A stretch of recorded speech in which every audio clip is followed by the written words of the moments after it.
ఇశ్రాయేలు నీ భాగ్యం ఎంత గొప్పది. యెహోవా రక్షించిన నిన్ను పోలిన వాడెవడు? ఆయన నీకు సహాయకరమైన కేడము, నీకు ఔన్నత్యమును కలిగించు ఖడ్గము.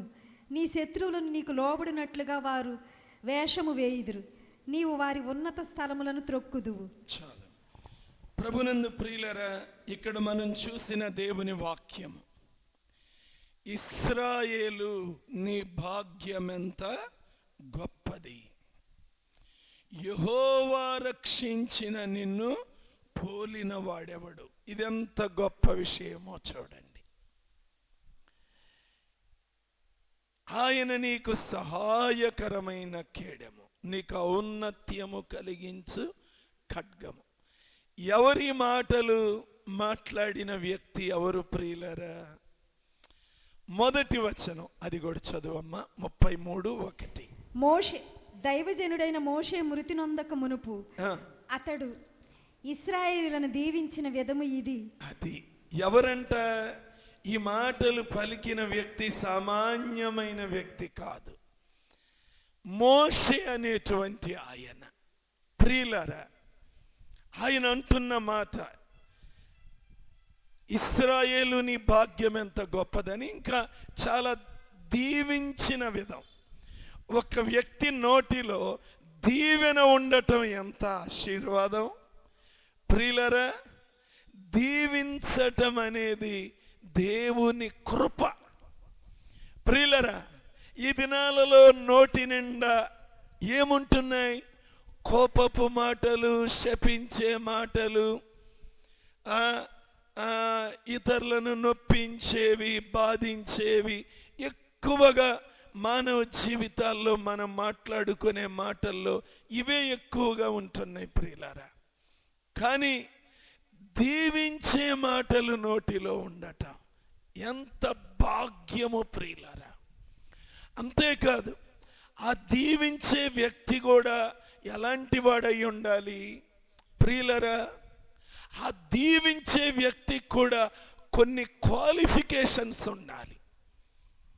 ఖచ్చితంగా ఒక వ్యక్తి, మనలను దీవించే వ్యక్తి కొన్ని మంచి లక్షణాలు కలిగి ఉండాలి. ఈ మోషే ఎలాంటి గొప్ప లక్షణాలు కలిగి ఉన్నాడు ప్రియులరా?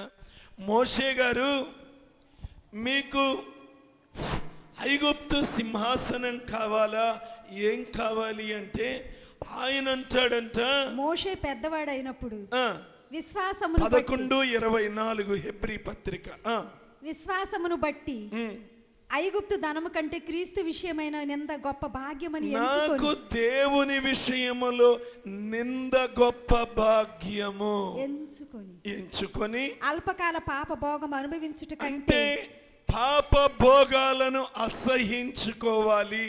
చూడండి ఈ క్వాలిఫికేషన్స్ చూడండి. ఆయన మనలను దీవించే వ్యక్తి దేవుని విషయములో నిందలైన నాకు గొప్ప భాగ్యమే అని అనుకోవాలి. రెండవదిగా, అల్పకాలము పాపభోగములు అనుభవించుట కంటే, అంటే పాపమును అసహించుకునేవాడుగా బ్రతకాలి. అనుభవించుట కంటే దేవుని ప్రజలతో శ్రమ అనుభవించుట మేలని యోచించి శ్రమలు అనుభవించాలి. ఎవరితో? దేవుని. అంటే దేవుడి కోసం నిలువబడితే శ్రమలైనా సరే వాటిని ఇష్టపూర్వకంగా, మనఃపూర్వకంగా. చాలామంది ప్రియులరా, కొన్ని శ్రమలు అనుభవిస్తాం కానీ మనసులో నొచ్చుకుంటా, బాధపడతా, అలా కాదంట. ఎలాగా? ఏ విధంగా? ఇష్టపూర్వకంగా, మనఃపూర్వకముగా ఆ శ్రమలను అనుభవిస్తూ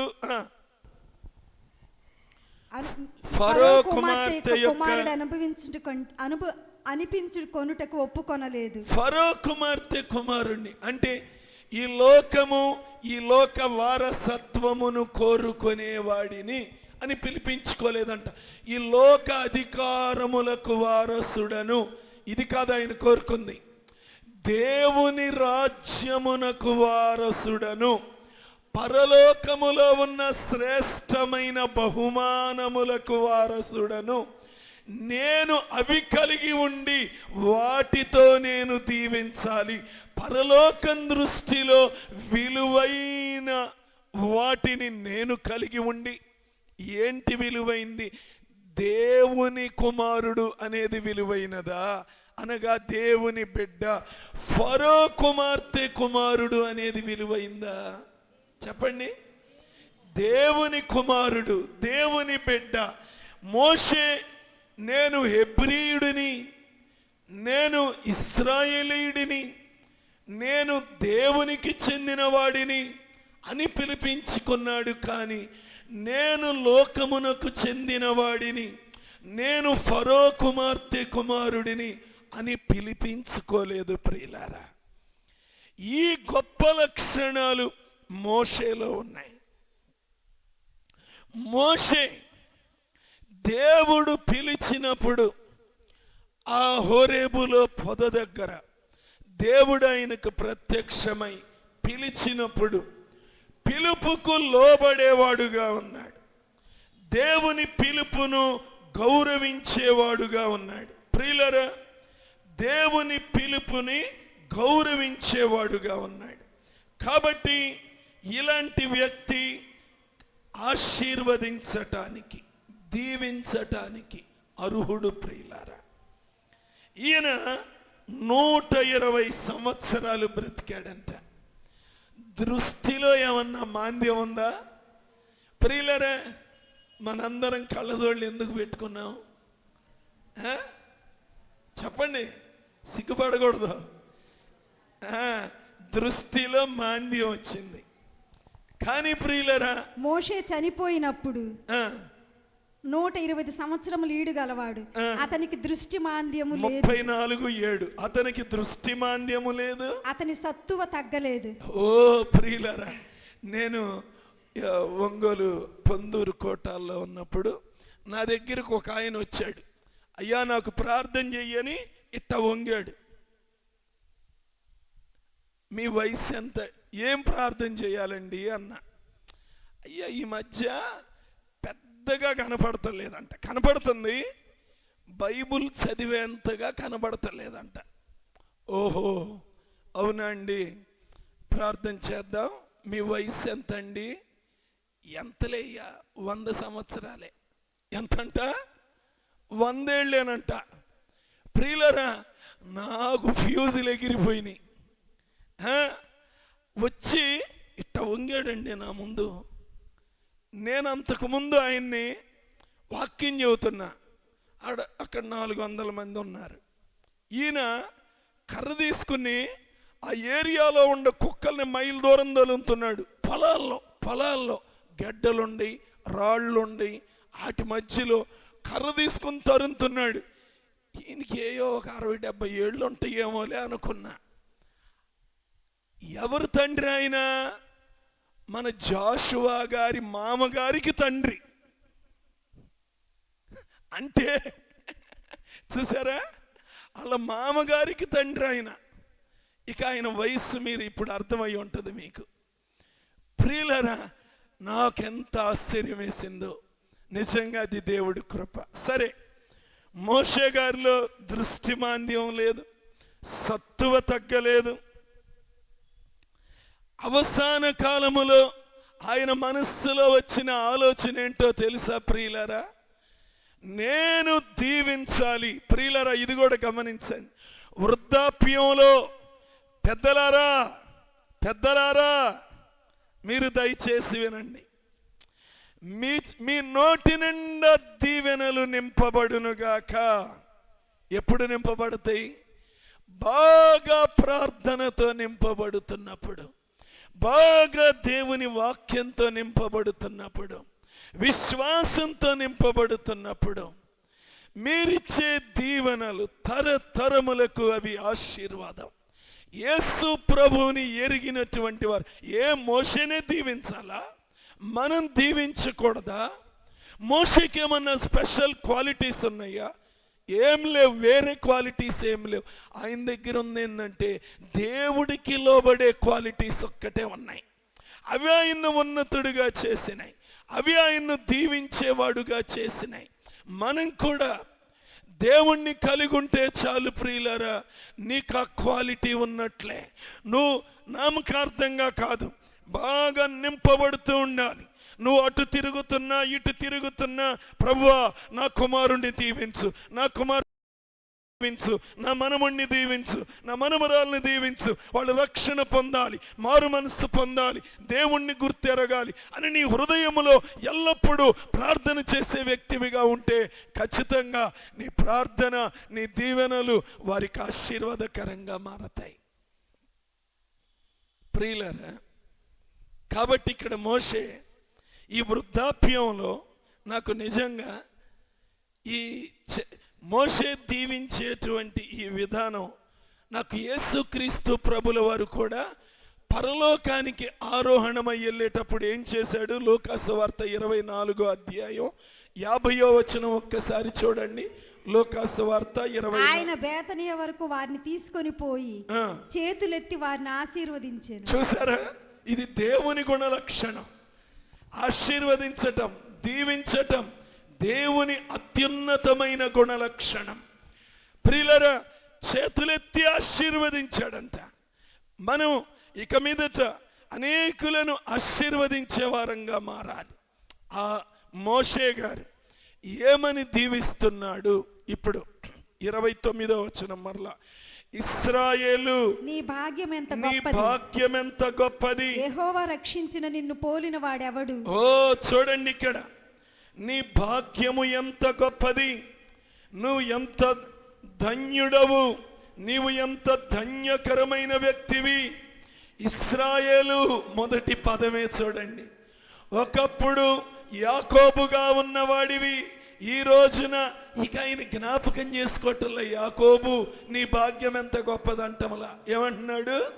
ఇశ్రాయేలు, ఓ మార్పు చెందిన సహోదరి, ఓ మార్పు చెందిన సహోదరుడా, ఓ జీవితంలో మార్పు కలిగిన వాడా, నిజమైన దేవుడిని చూపించే మార్పుని నీ జీవితంలో నుంచి బయటకు నిరూపించుకొని చిన్నవాడా, ఒకప్పుడు నీలో ఉన్న మోసమును విసర్జించి, అన్యాయమును విసర్జించి, పాపమును విసర్జించి యేసు ప్రభువుని కోరుకున్నవాడా, నీ భాగ్యము ఎంత గొప్పది. ఏంటి నీ భాగ్యం?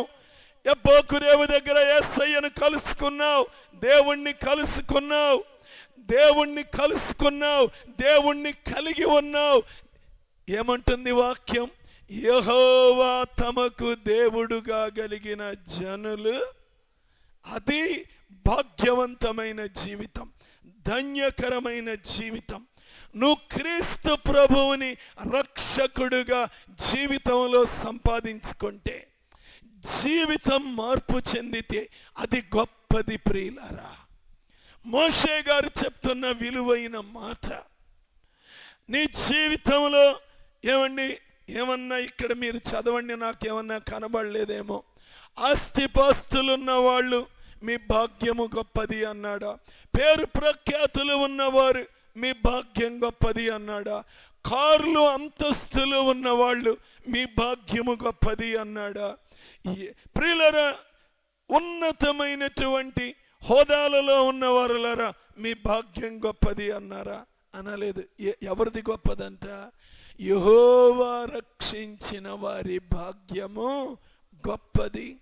దేవుడి చేత రక్షణ పొందినవారు, వెలిగించబడినవారు, దేవుని కృపను పొందినవారు, ఆత్మలో ఆనందాన్ని పొందినవారు, రక్షణ ఆనందంతో నింపబడినవారు, దేవుని వెలుగు తమ మీద ప్రసరించినట్లుగా జీవితమును మరల్చుకొనిన వారు, దేవుని అభిషేకమును పొందినవారు.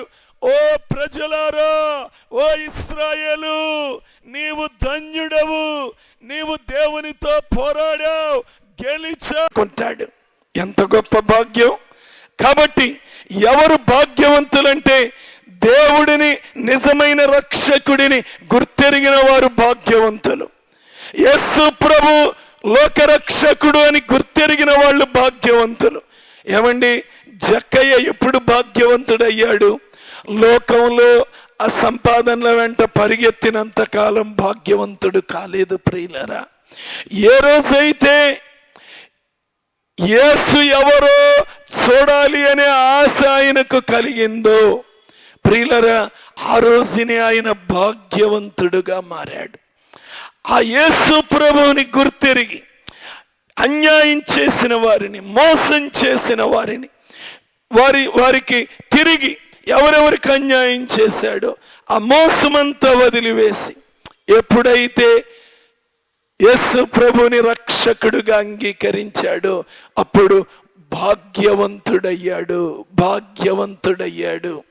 ప్రియులరా, చూడండి, మనం ఎప్పుడు భాగ్యవంతులమవుతాము అంటే దేవుడిని మన జీవితాలలో రక్షకుడుగా కలిగిన ప్రతి ఒక్కరూ భాగ్యవంతులు.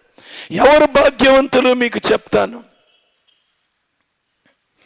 వేశ్య అయిన రాహాబు భాగ్యవంతురాలు. ఏం జరిగింది ప్రియులరా? ఒకప్పుడు భయంకరమైన జీవితంలో ఉంది, కానీ మోషే పంపించిన వేగుల వారు వచ్చినప్పుడు, యెహోషువ పంపించిన వేగుల వారు వచ్చినప్పుడు వారిని చేర్చుకోవటం ద్వారా ఏం చేసింది ఆమె? వారిని చేర్చుకొని తన పాప జీవితాన్ని విడిచిపెట్టి వాళ్ళు చెప్పినట్లుగా ఆ ఇంటికి ఎర్రని దారం కట్టుకుంది.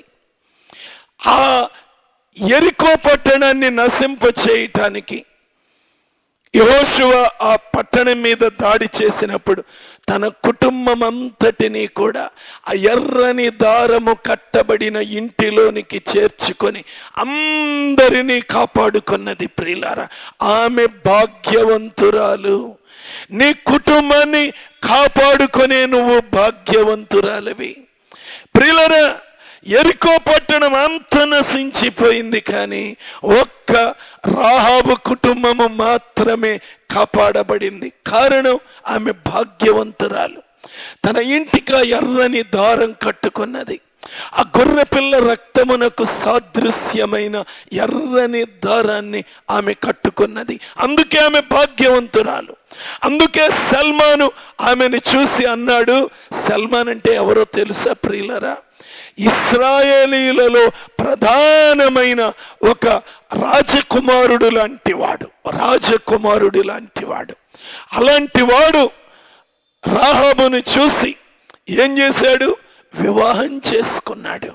ప్రియులరా, ఆమెలో వచ్చిన మార్పుని చూసి, ఒకప్పుడు ఆమె జీవితం ఆయనకి సంబంధం లేదు, ఇప్పుడు ఆమెలో అద్భుతమైన మార్పు వచ్చేసింది. ఎందుకు? దేవుణ్ణి కలిగి ఉంది.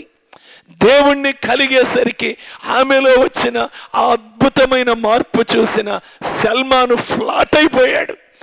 ఈమెను నేను వివాహం చేసుకుంటా. ఎంత భాగ్యం! అదే రేపు దేవుని రాకడలో జరగబోతుంది. ఒకప్పుడు మనం కూడా అసహ్యకరమైన జీవితం జీవించిన వారిమే, కానీ ఆయన రక్తం మనలను కడిగిన తర్వాత మనం సౌందర్యవంతులంగా మారిపోయాం.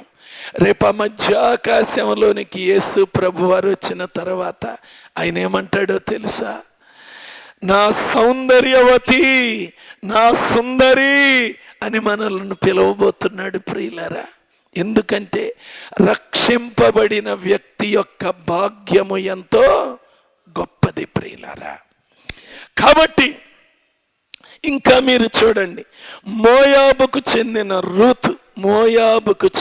రూతు ఏమండి, ఆమె ఎంత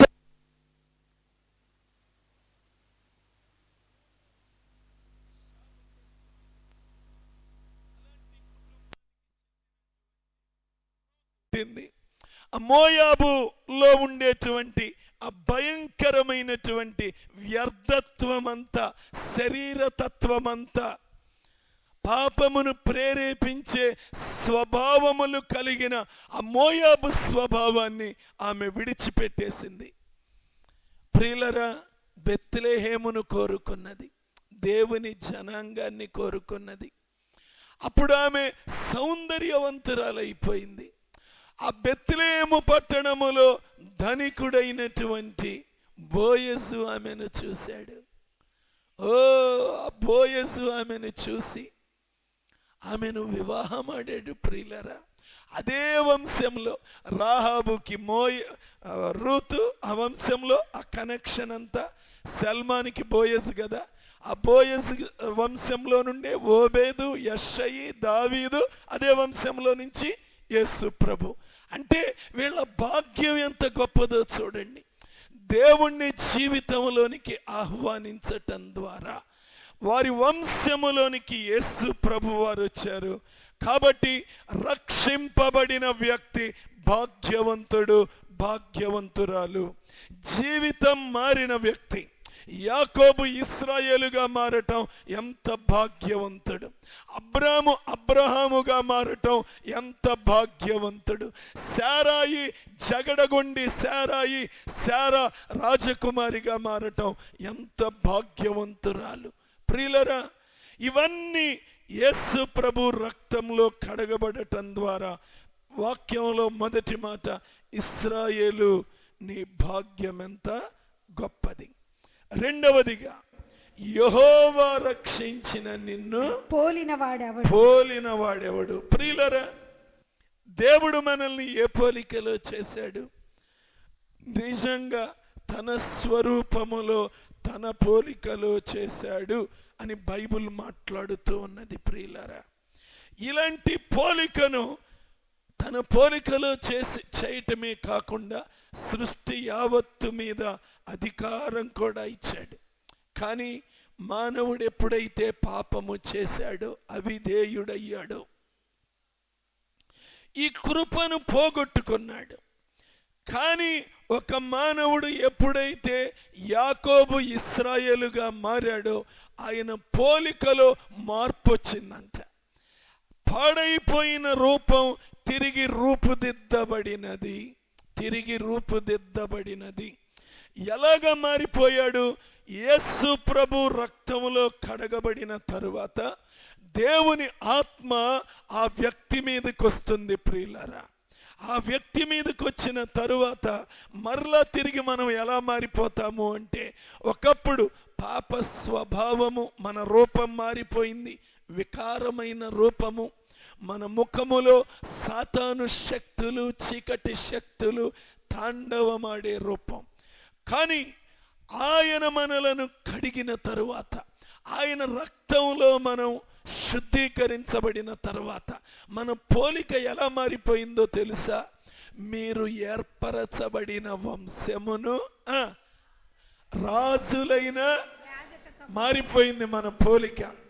ఆ రాజరికం తిరిగి మనకు వచ్చింది. ఆ యాజకత్వపు స్వరూపం దేవుడు తిరిగి మనకిచ్చాడు. ఆ చీకటి రూపము పోయింది మనలో. అందుకే అంటున్నాడు, నిన్ను పోలిన వాడు ఎవరు? చూడండి, చేపలు పట్టుకునే పేతురు, యోహాను, ఏమండి వీరు ఎవరిని పోలేవారుగా మారిపోయారు? ప్రజలు ఏం చెప్పుకున్నారు వాళ్ళను చూసి? వీరు యేసుతో కూడా, ఏంటండి, యేసుతో ఉన్నవారు, యేసు పోలికలు కలిగిన వారు, యేసు బాటలో నడిచేవారు. ఏం పోలికలోకి మార్చబడ్డారు వీళ్ళు? ఎలాగా మార్చబడ్డారు? అలా మార్చబడ్డారు కాబట్టి వాళ్ళను పోలిన వాళ్ళు ఎవరు ప్రియులరా? ఇప్పుడు చూడండి, చాలామంది జాలర్లు ఉన్నారు.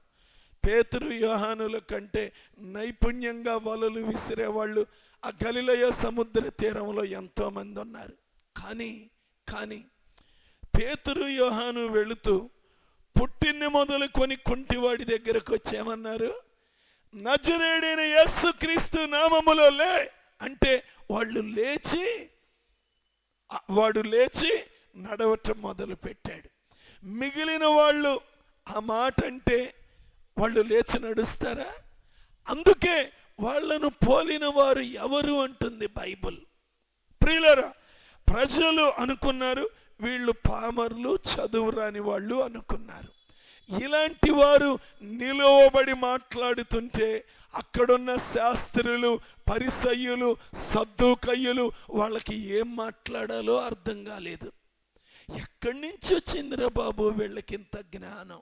అసలు వీళ్ళు ఏ విధంగా మాట్లాడగలుగుతున్నారు?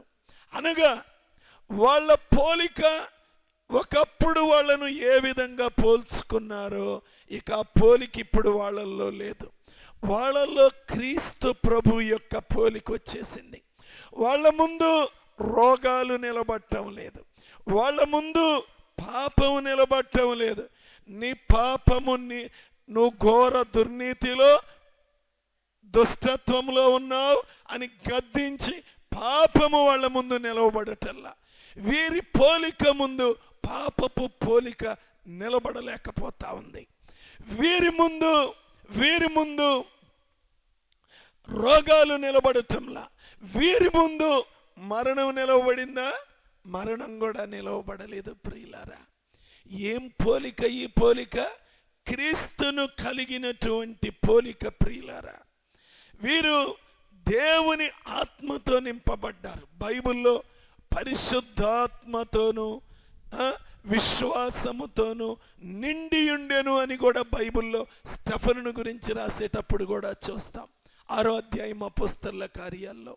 అంటే దేవుని ఆత్మతో మనం నింపబడినప్పుడు, విశ్వాసంతో నింపబడినప్పుడు, ప్రార్థన జీవితంతో నింపబడినప్పుడు నీ పోలిక మారిపోతుంది. నీ రూపం పోలిన వాళ్ళు, డబ్బున్న వాళ్ళకి నీ పోలిక ఉండదు, హోదాలున్న వాళ్ళకి నీ పోలిక ఉండదు. నువ్వు నిరుపేదవైన యేసయ్య ఆత్మను కలిగి ఉంటే, ప్రార్థన శక్తి కలిగి ఉంటే, విశ్వాసం కలిగి ఉంటే నీకు సమము ఎవరూ లేరు, నిన్ను పోలిన వారు ఎవరూ లేరు. నీ దగ్గరున్న ఆత్మీయ అధికారం ఎవరి దగ్గర ఉండదు. అందుకే ఏమంటున్నాడు ప్రియులరా, మన రూపం మారిపోద్ది ప్రియులరా దేవుని ఆత్మ ఉన్నప్పుడు.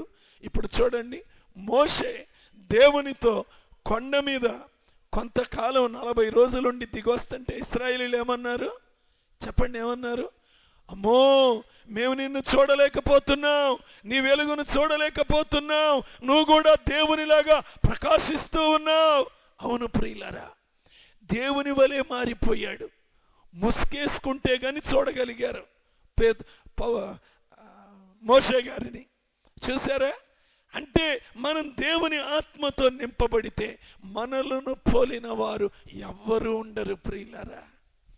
నువ్వు అనుకుంటున్నావేమో నాకు ఈ లోకపరంగా ఏమీ లేదు అని. Don't worry. నీకు కొదువలేని ఆత్మనిచ్చే దేవుడున్నాడు. గుండె నిండా ఆయన ప్రేమను, పరిశుద్ధాత్మ ద్వారా ఆయన ప్రేమతో నిన్ను నింపే దేవుడున్నాడు, విశ్వాసముతో నింపే దేవుడున్నాడు. వీటితో నువ్వు ఎప్పుడు నింపబడతావో అప్పుడు నీ పోలిక మారిపోతుంది. అప్పుడు మోషే అంటాడు, నిన్ను పోలిన వాడు ఎవరు?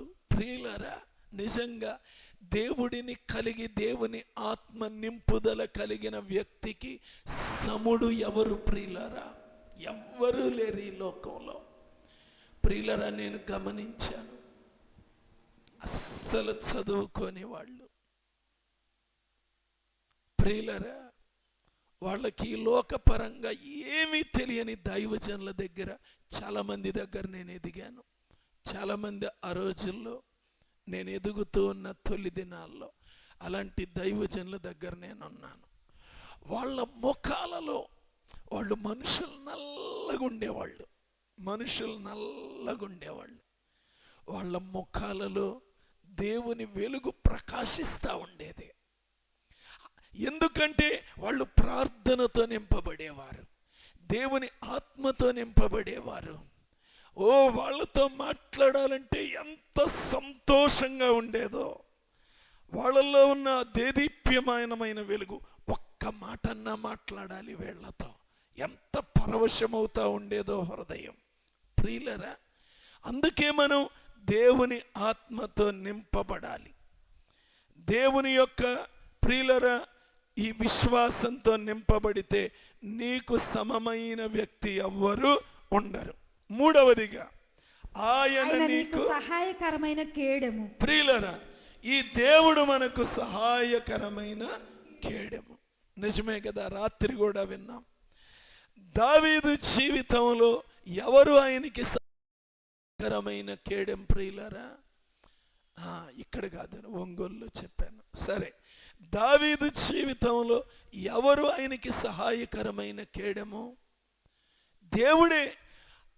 గొలియాతుని మన దగ్గర శుక్రవారం రాత్రి, క్షమించండి, గొలియాతుని అందరూనేమో భయంకరుడుగా చూస్తున్నారు, అతనితో గెలవలేమనుకుంటున్నారు.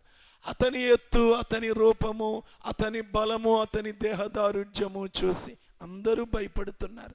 కానీ దావీదు అంటున్నాడు, యెహోవా నా బలమా. అతని బలం ముందు నువ్వు నిలవబడలేవంటే నాకు సహాయకరమైన బలం ఒక ఆయన ఉన్నాడు. యెహోవా నా బలం, ఆయన నాకు సహాయకరమైన కేడెము, ఆయన నన్ను ఆదుకొను నా దుర్గము. ఆ 18వ కీర్తన ఎంత అద్భుతంగా ఉంటాయి ఆ మొదటి మాటలన్నీ కూడా. ఆయనే నా రక్షణ శృంగం, ఆయనే నా సహాయకరమైన దుర్గం, నా కేడెం. ఎన్ని బిరుదులు ఇస్తాడు. అవును ప్రియులారా, ఎప్పుడైతే నువ్వు నీ జీవితంలో దేవుడి మీద ఆనుకుంటావో, నిజంగా నువ్వు రక్షణ పొందుతావో, ఆయన నీకు సహాయకరమైన కేడెముగా ఉంటాడు. కేడెము ఏం చేస్తుందో తెలుసా? యుద్ధరంగంలో ఇప్పుడు ఇవన్నీ వచ్చినాయి, కానీ ఆ కత్తులతో ఇదివరకు రోజుల్లో పోరాటం చేసేవాళ్ళు.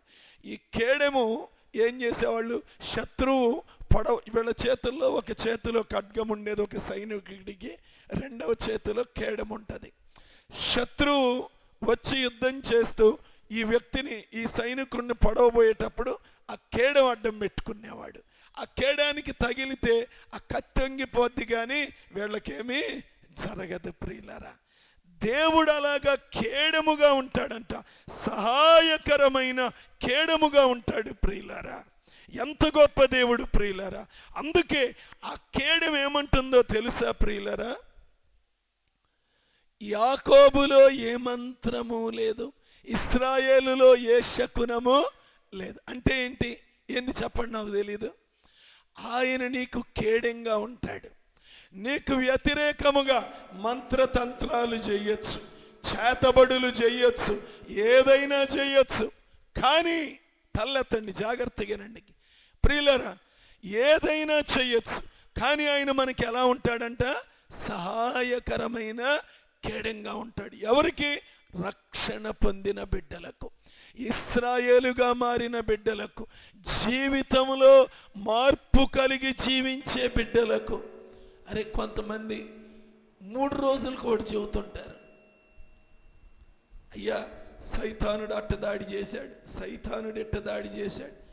సరే, దేవుడు అప్పుడప్పుడు అనుమతిస్తాడు కొన్ని పరీక్షలు, కానీ ఇక పద్దాక దేవుడికి అదే పనే నీ మీద దాడి చేయమని. నువ్వు దేవుని బిడ్డవై ఉంటే 24 గంటలు దాడెమ్మటి దాడి చేయమని సైతానికి అవకాశం ఇస్తాడా? నీ దగ్గర తేడా ఉంటే తప్ప దేవుడు అది చెయ్యడు. ప్రియులారా, గుర్తుపెట్టుకోండి, అనుమతి ఇవ్వడు. ఆయన మనకి సహాయకరమైన కేడెం కదా. యాకోబులో మంత్రం లేదని చెప్పింది ఆయనే కదా, ఇశ్రాయేలులో శకునం లేదని చెప్పింది ఆయనే కదా. ఆయన అబద్ధమాడుటకు మనుష్యుడు కాదు కదా, ఆయన సహాయంగా ఉంటాడు కదా. ఎందుకు మాటి మాటికి బలహీనమైపోతున్నాం ప్రియులారా? లేదు ప్రియులారా, ఆయన సహాయకరంగా ఉంటాడు. నీకు విరోధముగా రూపింపబడిన ఏ ఆయుధము, మన దగ్గర సైతానికి సందు దొరికితే తప్ప మన మీద ఎంత బలమైన అస్త్రశస్త్రాలు లోకంలో వేసినా కూడా అవి మనకి దేవుడు తగలనివ్వడు ప్రియులారా. ఖచ్చితం, ఖచ్చితం. సామాన్యమైన స్త్రీలు ప్రార్థన దుర్గాలు కట్టారు ప్రియులారా. ఆ కుటుంబాలకు వ్యతిరేకముగా లేచిన భయంకరమైన వ్యక్తులు. ఒకడు ప్రార్థన చేసుకునే ఒక కుటుంబాన్ని లేపేస్తానని బెదిరిస్తూ ఉన్నాడు. వాళ్ళు చిన్న కుటుంబం, సరే వీళ్ళు కంప్లైంట్ పెట్టలేదు, కానీ వేరే వాళ్ళు అదిగో ఒకడు వచ్చి ఈ విధంగా అక్కడ అల్లర్లు చేస్తున్నారని కంప్లైంట్ పెడితే పోలీసులు వచ్చి వాడిని అరెస్ట్ చేసి తీసుకెళ్ళి లోపలేశారు. వాడు జైలు నుంచి రిలీజ్ అయ్యి వచ్చి, మీరే నా మీద కేసు పెట్టారు, ఒక్కళ్ళను కూడా బ్రతకనేనన్నాడు. ప్రియులరా, ఈ కుటుంబం ప్రార్థనా దుర్గం, వీళ్ళకి ఏ బలం లేదు, ఏం లేదు. వీళ్ళను చంపటానికి వస్తూ ఉన్నాడు. ప్రియులరా, యాక్సిడెంట్ అయ్యి ఎగిరిపోయాడు. ప్రియులరా, సామాన్యమైన స్త్రీలు ప్రార్థన దుర్గాలు కట్టారండి. దేవుడు మనకి విరోధముగా రూపించబడిన ఆయుధాలను ఆయన వర్ధిల్లనివాడు. ప్రియులరా, ఆయన సహాయకరమైన కేడముగా ఉంటాడు. బైబిల్లో ఏమన్నాడు? తన యందు భయభక్తులు గల వారిని రక్షించటానికి, దేవుని యందు భయభక్తులు గల వారిని కాపాడటానికి ఆయన ఎవరిని ఏర్పాటు చేశాడు? దూతను ఏర్పాటు చేశాడు. కాపలా ఉండేటువంటి దూతను. ఎంతోమంది దూతలు మనల్ని కాపాడుతూ ఉంటారు. ప్రియులారా, ఏమండి, ఈ దేవుడు కూడా మనతో ఉంటాడు. గుర్తుపెట్టుకోండి, ఆయన సహాయకరమైన కేడం. మీకు ఒక అద్భుతమైన విషయం తెలిసిందే. దేవుడు ఇశ్రాయేలీయులకి ఎట్లా ఉన్నాడు? పగలు మేఘస్తంభంలో ఉన్నాడు, రాత్రి. ఇప్పుడు ఏం జరిగిందో చూడండి. ఆయన సహాయకరమైన కేడంగా ఉన్నాడు. ఆయన వాళ్ళతో ఉన్నాడు, సహాయకరమైన కేడంగా. అందుకే ఆయన వాళ్ళ ముందు నడుస్తున్నాడు. కాబట్టి సృష్టికర్తను చూడంగానే సముద్రం ఏమైపోయింది? సృష్టికర్త వస్తున్నాడు, సృష్టికర్త వస్తున్నాడు. ఆయన ముందు నడుస్తున్నాడు కాబట్టి వెనకున్నటువంటి వాళ్ళకి పాదములు వాయలేదు. ఏమండి, ఒక్కళ్ళకైనా అనారోగ్యత వచ్చిందా? ప్రియులరా, అసలు ఇశ్రాయేలీలు తొడుక్కున్న బట్టలు మాయలేదు, వాళ్ళకి కాళ్ళు వాయలేదు, చెప్పులు అరగలేదు. ఆయన సహాయకరముగా ఉన్నాడు. వారిని ఎత్తిపట్టి తన చేతుల మీద నడిపిస్తూ ఉన్నాడు. ప్రియులారా, సహాయకరమైన కేడమంటే అదే. ఆయన తోడుగున్నాడు. సరే, ఇప్పుడు ఇంకో మాట అడుగుతున్నా.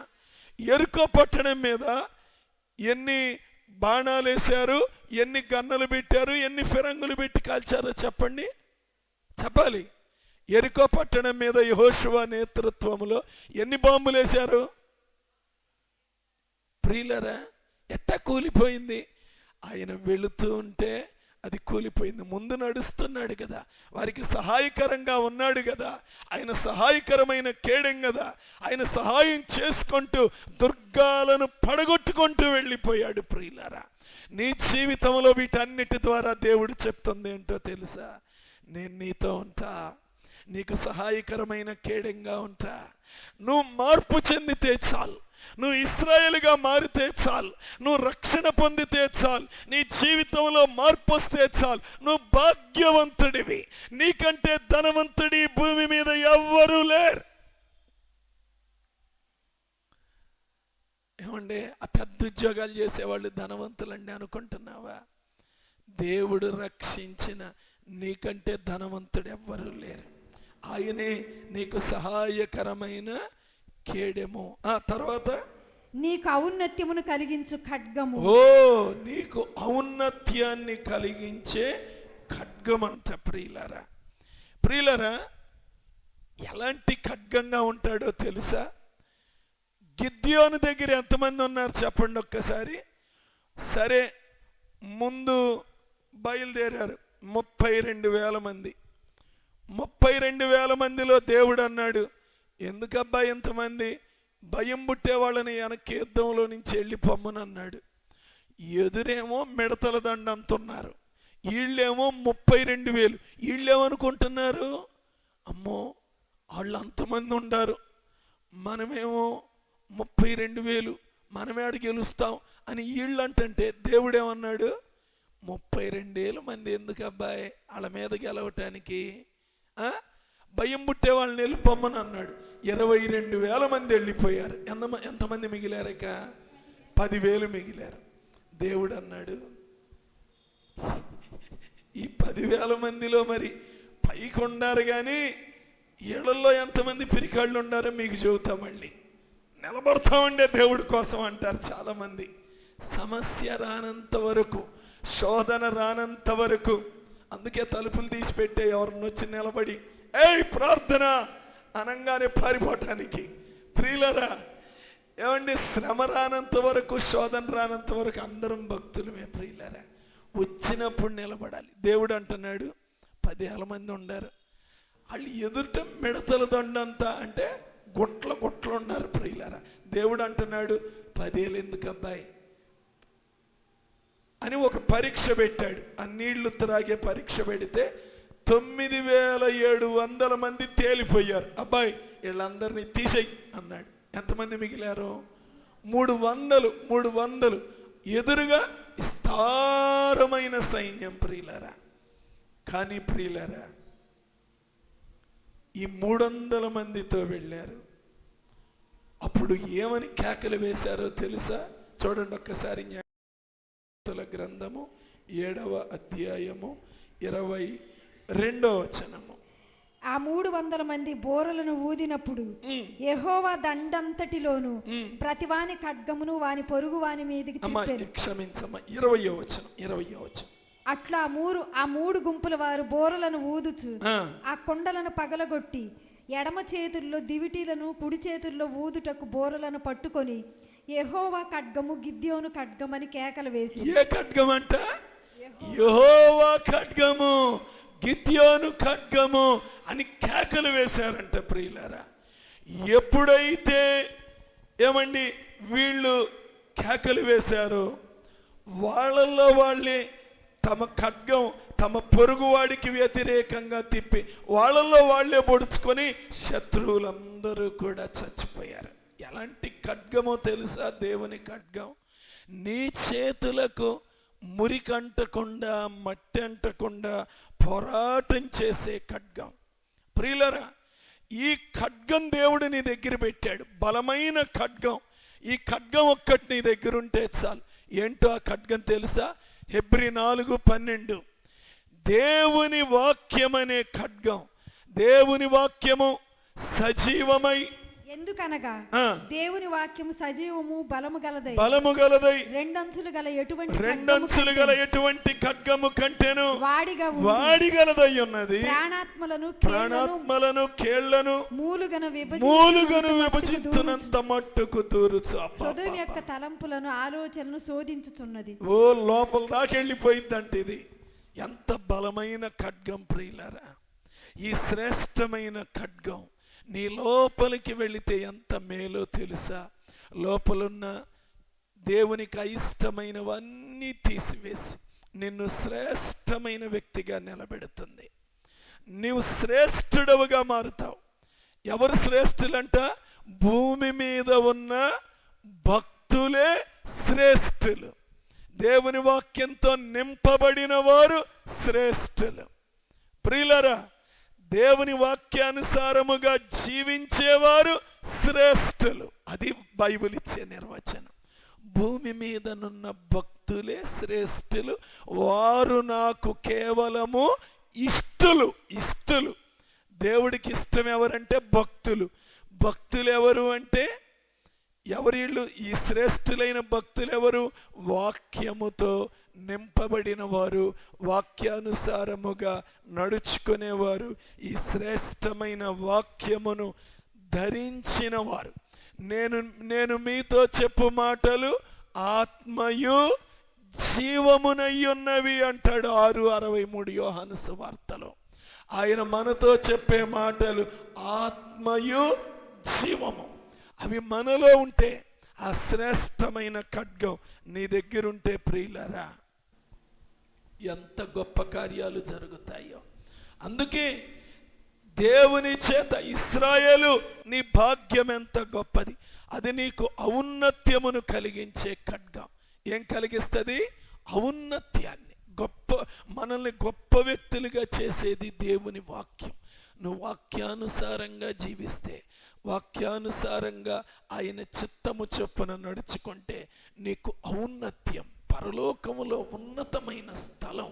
ప్రియులరా, ఆ శ్రేష్టమైన ఖడ్గముగా, ఔన్నత్యం కలిగించే ఖడ్గముగా దేవుడు ఆశీర్వదిస్తాడు. 5వదిగా నీ శత్రువులు నీకు లోబడినట్లుగా వారు వేషము వేయి. ఓ ప్రియులరా, సాధారణంగా లోకంలో ప్రతి మనిషికి శత్రువులు ఉంటారు. ప్రతి మనిషికి కారణం లేకుండానే కొంతమంది ద్వేషించే వాళ్ళు ఉంటారు. యేసు ప్రభుని ఎందుకు ద్వేషించారు? శత్రువులు లేరా యేసు ప్రభుకి? ఖచ్చితంగా ఉన్నారు, ఖచ్చితంగా ఉన్నారు. ఆయనలో ఏదన్నా తప్పిదం ఉందా? నా యందు పాపం ఉన్నదని మీలో ఎవడు స్థాపించగలడు? ఆయనకు కూడా శత్రువులు ఉన్నారు. ఎంత మంచి వ్యక్తికైనా శత్రువులు ఉంటారు. ఆ శత్రువులు దేనికోసం కనిపెడతారు? ఈ వ్యక్తి ఎప్పుడు పతనం అయిపోతాడా, ఈ వ్యక్తి ఎప్పుడు పాడైపోతాడా, అసూయ కలిగి ఉంటారు. ప్రియులరా, బైబిల్లో ఇంకో మాట ఏమనుంది? ఒక మనుష్యుని ఇంటి వారే వారికి శత్రువులు అవుతారంట. ప్రియులరా, చాలా బైబిల్ చాలా సత్య గ్రంథం ప్రియులరా. అయితే దావీదు మహారాజు 23వ కీర్తనలో ఒక అద్భుతమైన మాట అంటాడు. ఏమంటాడు చెప్పండి? నీవు నా శత్రువుల ఎదుట నాకు భోజనం సిద్ధపరిచే దేవుడు. ప్రియులారా, శత్రువులను మన దగ్గరకు తీసుకొని వచ్చి మెడ వంచేటట్లుగా చేస్తాడు. ఇప్పుడు చూడండి, ఇస్సాకు బావులు తవ్వించుకుంటున్నాడు. అబీమెలెకు రాజు ఏం చేస్తున్నాడు? ఫిలిస్తీన్లు ఏం చేస్తున్నారు? వాటిని మన్ను పోసి పూడ్చి చేస్తున్నారు. ప్రియులారా, శత్రుత్వం ఎందుకు? అరే ఏం చేశాడు పాపం ఇస్సాకు? సరే తాగితే మీరు కూడా తాగండి ఆ నీళ్ళు. కానీ శత్రుత్వం, ఆ వ్యక్తి బాగా దీవించబడుతున్నాడు, ఆ వ్యక్తి ఆశీర్వదింపబడుతున్నాడు అని శత్రుత్వం. కానీ ఒకరోజు ఒరే మనం ఎన్ని బావులు పూడ్చినా ఆయన ఎక్కడ దొవ్వినా జలబడుతుంది, ఆయన పట్టుకున్నదల్లా బంగారం అవుతుంది అని ఏం చేశారు? ఒకరోజు ఇంటికి వచ్చారు. ఇస్సాకు దగ్గరికి వచ్చి, అయ్యా నీతో సమాధాన పడతామయ్యా, నీతో నిబంధన చేసుకుంటామయ్యా. ప్రియులరా, శత్రువులను తీసుకొచ్చాడు కాళ్ళ దగ్గరికి. ఇస్సాకు ఏం చేశాడు? మంచి కొవ్విన తోడలు వధించి విందు చేసి పంపించాడు. ప్రియులారా, అతడు వారికి విందు చేయగా ఏం చేశాడంట? విందు చేశాడంట. ప్రియులారా, శత్రువులు ఇంటికి వస్తే, ఈయన నాశనం అయిపోవాలని కోరుకున్న వాళ్ళు ఇంటికి వస్తే, ఎండాకాలం ఇప్పుడు మనకు మంచినీళ్ళు లేకుండా చేస్తే మన ప్రాణం ఏమైపోయిద్ది? ఇస్సాకును అలా చేశారండి.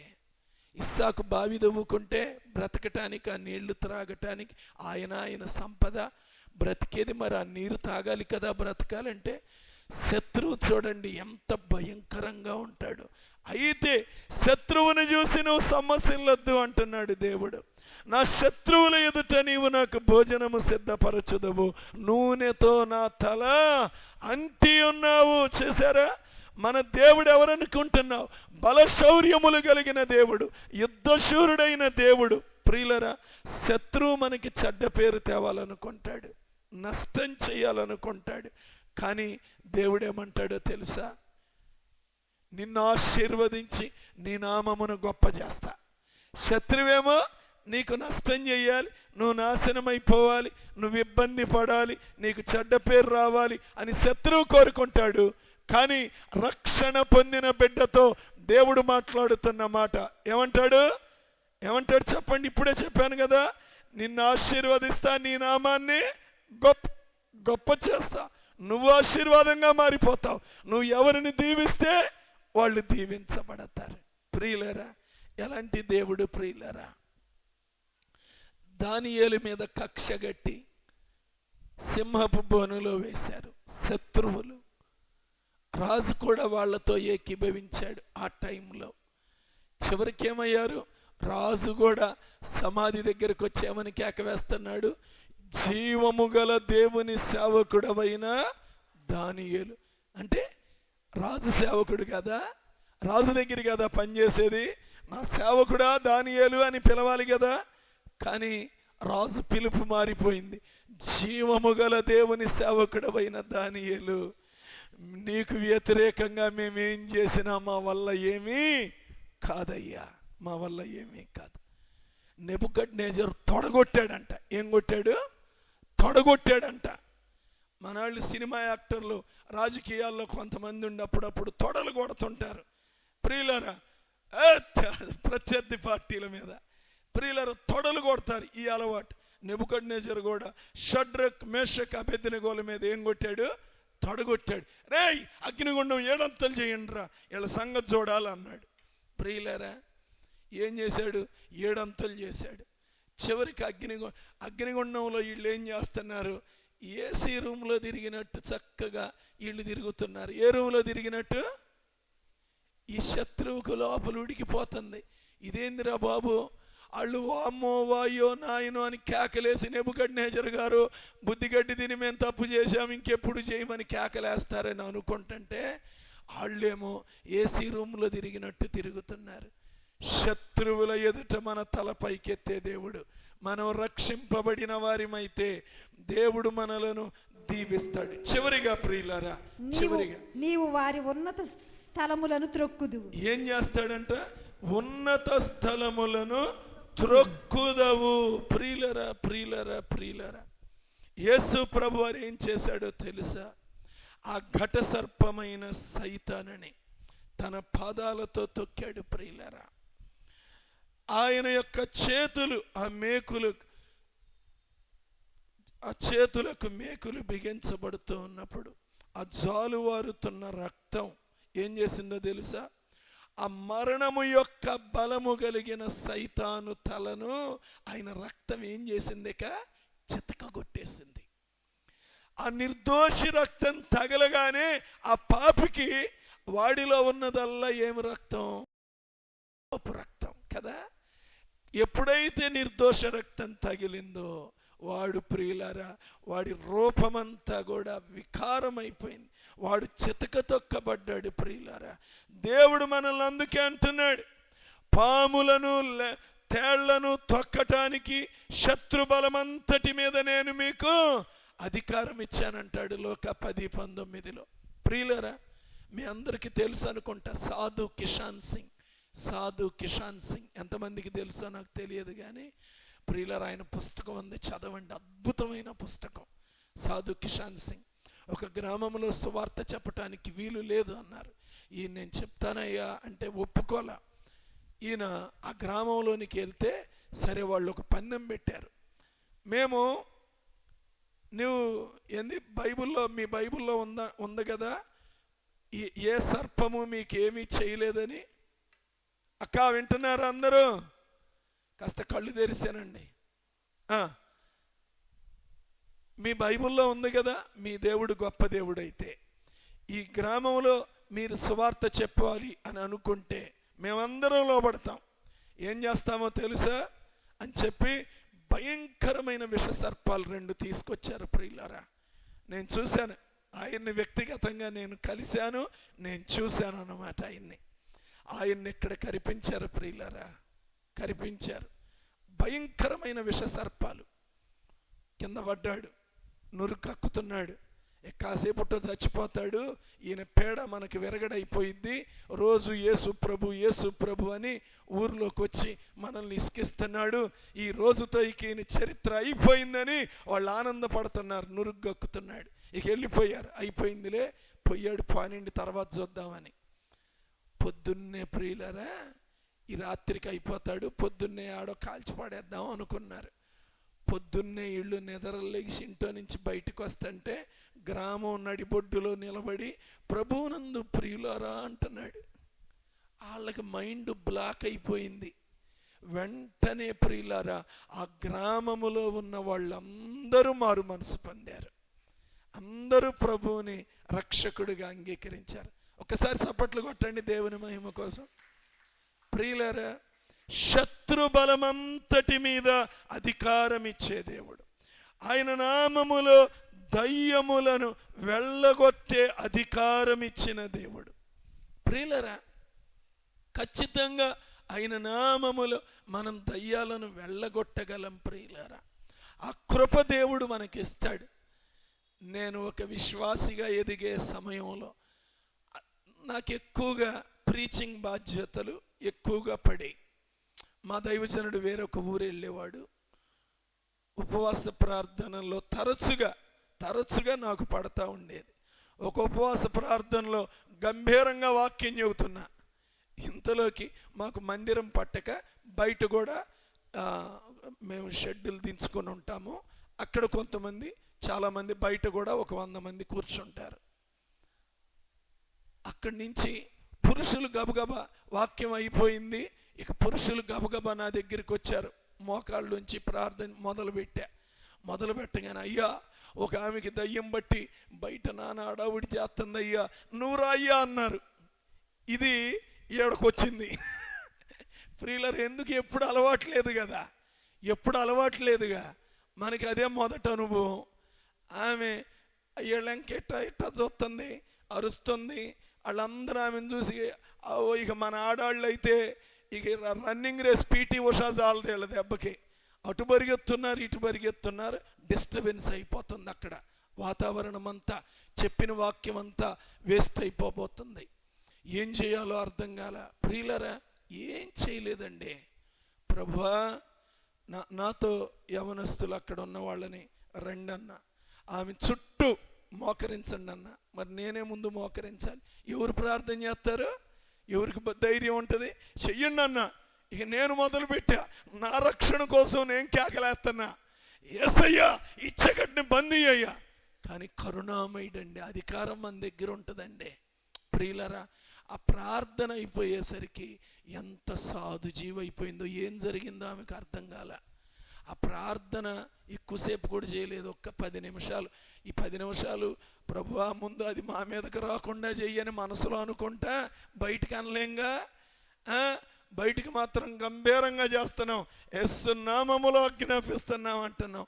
ప్రియులరా, మొత్తం మీద 10 నిమిషాలు అయ్యేసరికి ఆ దయ్యం పోయింది. ప్రియులరా, అప్పుడు వచ్చిందండి ధైర్యం.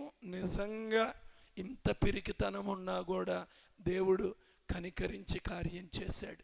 నిజంగా విశ్వాసంతో ప్రార్థన చేస్తే ఏ దయ్యమునైనా సరే ప్రియులరా, దేవుడు మనలను అణగదొక్కే కృప ప్రతి ఒక్కరికి అనుగ్రహించునుగాక. ప్రార్థన చేసుకుందాం ప్రియులరా. ఒక్క నిమిషం అందరూ దయచేసి ప్రార్థన చేయండి. ప్రభువా, నిజమే అయ్యా, నేను ఈ లోకంలో అయ్యా నాకేమీ లేదే అనుకుంటూ చాలా దిగులు పడుతూ ఉన్నాను ప్రభువా, చాలాసార్లు కృంగిపోతున్నాను నాయన. కానీ ఈరోజు వాక్యం ద్వారా ఇశ్రాయేలు నీ భాగ్యం ఎంత గొప్పది అన్నావు ప్రభువా. యేసు ప్రభువా, నిజమే మా భాగ్యం ఎంత గొప్పదయ్యా. అయ్యా, యాకోబు ఇశ్రాయేలుగా మారాడు, అందుకే భాగ్యవంతుడయ్యాడయ్యా. యాకోబుగా ఉంటే భాగ్యవంతుడయ్యేవాడు కాదు. అయ్యా, నా జీవితంలో యాకోబులో వచ్చిన మార్పు నాలో కూడా రావాలయ్యా. అయ్యా, నేను కూడా అనేకులను దీవించే బిడ్డనుగా మారాలయ్యా. యేసు ప్రభువా, ఈ భాగ్యమును నేను పోగొట్టుకొనియొద్దు నాయన. అల్పకాల పాపభోగాల కోసం నిత్య భాగ్యమును, నిత్య మహిమను పోగొట్టుకొనియొద్దు నాయన. ఒక శరీరాశ కోసం, ఒక నేత్రాశ కోసం, కొంచెం మా శరీరాన్ని సంతృప్తి పరుచుకోవటం కోసం నాయనా ప్రభు ఇచ్చే గొప్ప భాగ్యాన్ని పోగొట్టుకొనియొద్దు నాయన. దేవుని సింహాసనం మీద స్థలాన్ని పోగొట్టుకొనియొద్దు నాయన. అయ్యా మా నోటిలో దీవెనలు ఉంచుతావయ్యా. మేము దీవించిన వాళ్ళు దీవించబడతారయ్యా. అలాంటి వ్యక్తులుగా మమ్మల్ని చెయ్యాలని ఈరోజు మీరు మాతో మాట్లాడారయ్యా. మేము చేసే ప్రార్థన మా బిడ్డలకు, మా బిడ్డల తరములకు ఆశీర్వాదముగా మార్చబడునుగాక యేసయ్యా. చేయండి, ప్రార్థన చేయండి, అందరూ ప్రార్థన చేయండి. ప్రియులారా, ప్రార్థన చేయాలి నోరు తెరిచి. అయ్యా, ఈ రక్షణ పొందిన వ్యక్తి యొక్క భాగ్యము ఎంత గొప్పదయ్యా. యేసయ్యా, ఆ భాగ్యం నేను పొందుకోవాలయ్యా, ఆ కృప నేను పొందుకోవాలయ్యా. యేసయ్యా, నాకు సహాయం చేయండి నాయన, నన్ను కనికరించండి నాయన. ప్రార్థన చేద్దాం. ఎవరు మౌనంగా ఉండవద్దు ప్రియులారా. నిజముగా మీ పోలిక తిరిగిస్తానన్నావు ప్రభువా. అసలు మేము రక్షణ పొందిన వ్యక్తి యొక్క పోలిక ఎంత గొప్పదయ్యా. పేతురు యోహానులు చేపలు పట్టుకునే వాళ్ళే. అంతకుముందు వాళ్ళ రూపం ఎలా ఉందో అయ్యా, ఆ గెరాసేనుల దేశంలో ఆ దయ్యం పట్టిన వాడి రూపం ఎలా ఉందో, కానీ రక్షణ పొందిన తరువాత ఆయన రూపం. ప్రార్థన చేయాలి యవనస్తులు కళ్ళు మూసి. ప్రార్థనప్పుడు ఎవరు కళ్ళు తెరవకూడదు. ప్రార్థన చేసుకుందాం ప్రియులారా. అందరూ దయచేసి మనం బల్లను కూడా దేవుని బల్లను సమీపించబోతున్నాం. యేసయ్యా కనికరించండి ప్రభువా.